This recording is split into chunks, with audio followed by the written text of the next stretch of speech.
بسم اللہ الرحمن الرحیم۔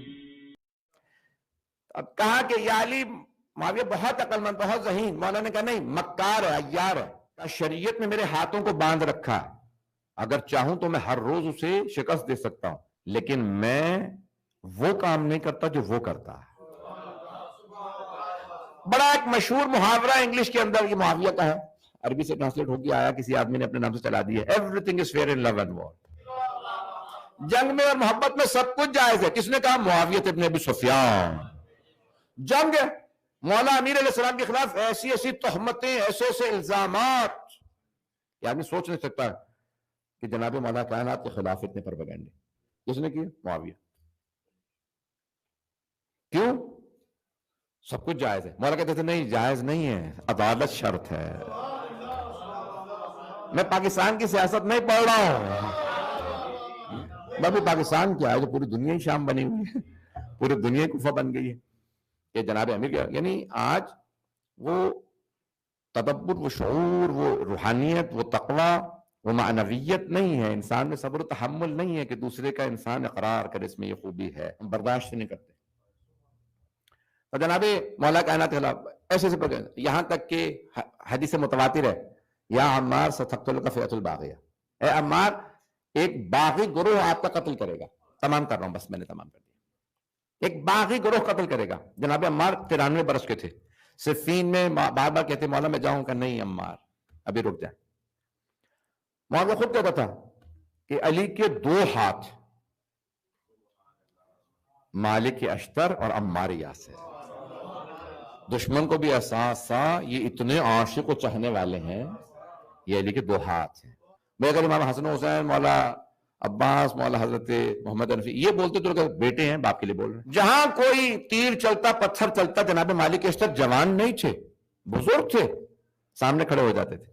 پتھر آئے گا تو مالک اپنے سینے پہ لے گا، علی پہ نہیں جائے گا۔ کہ جناب امیر المومنین فرماتے ہیں کہ جس طرح میں رسول خدا کے سامنے سپر بن کے کھڑا ہوتا تھا، تیر آئے تو میرے سینے پہ، مالک میرے سامنے ایسے تھا۔ کانا لی کما کنت لرسول اللہ، مالک کو مجھ سے وہ نسبت تھی جو مجھے رسول خدا، یعنی دفاع میں۔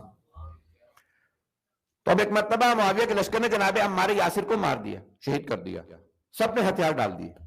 کہ اب ہم جنگ نہیں کریں گے۔ کہ کیوں؟ کہ رسول خدا کی حدیث ہے ستقتلک فئۃ الباغیہ، باغی گروہ تیرا قتل کرے گا، وہ تو ہم ہی ہیں، جن پہ رسول خدا نے لعنت کی تھی وہ تو ہم ہیں۔ سارے کے سارے شامی رک گئے، سب نے ہتھیار ڈال دیے۔ معاویہ نے کہا کیا بات ہے، جنگ کی آواز نہیں آ رہی، تلواریں نہیں چل رہی، خود تو لڑتا نہیں تھا۔ پتہ نہیں لوگ ہیں یا نہیں۔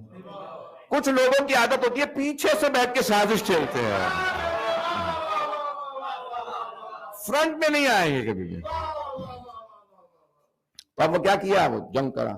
کبھی جنگ نہیں ہو رہی، آواز نہیں، تیر نہیں چل رہے، تلواریں نہیں، گرز نہیں، نیزے نہیں، کہ وہ ہمارے ہاتھوں عمار مارے گئے۔ کہ پھر کیا ہوا؟ مشہور متواتر حدیث اسے نہیں پتا تھی، اتنا کوڑا آدمی جاہل۔ کہ کیا ہوا پھر؟ کہ رسول خدا کی حدیث ہے ستقتلک فئۃ الباغیہ، اے عمار تمہیں باغی ماریں گے، باغی اسلام کے باغی ہوں گے، بغات، واجب القتل ہوتا باغی۔ کہ ہم نے عمار کو مار دیا؟ کہ نہیں، ہمارے لوگوں کو یہ سمجھاؤ کہ نہ علی عمار کو لے کے آتے نہ عمار مارے جاتے، تو علی قاتل۔ لوگ پھر دوبارہ جنگ کرنے لگے۔ مولا نے کہا اب تمہیں سمجھ آ گئی تھی کہ تم سے غلطی ہو گئی تو توبہ کر لیتے، اب پھر لڑ رہے ہو۔ کہ نہیں، نہ آپ لے کے آتے نہ عمار مارے جاتے، تو آپ قاتل ہیں۔ کہ اگر تیرا فلسفہ مان لیں تو پھر تو رسول خدا حضرت حمزہ کے قاتل ہوئے۔ پتہ نہیں لوگ ہے یا نہیں۔ نہ چچا کو لے کے جاتے نہ چچا مارے جاتے، پتہ نہیں لوگ ہے یا نہیں۔ کیونکہ اسی کے ماں باپ قاتل تھے نا، ابو سفیان و ہندہ قاتل تھے حضرت حمزہ کے، اور رسول خدا کو اپنے چچا سے بہت محبت تھی۔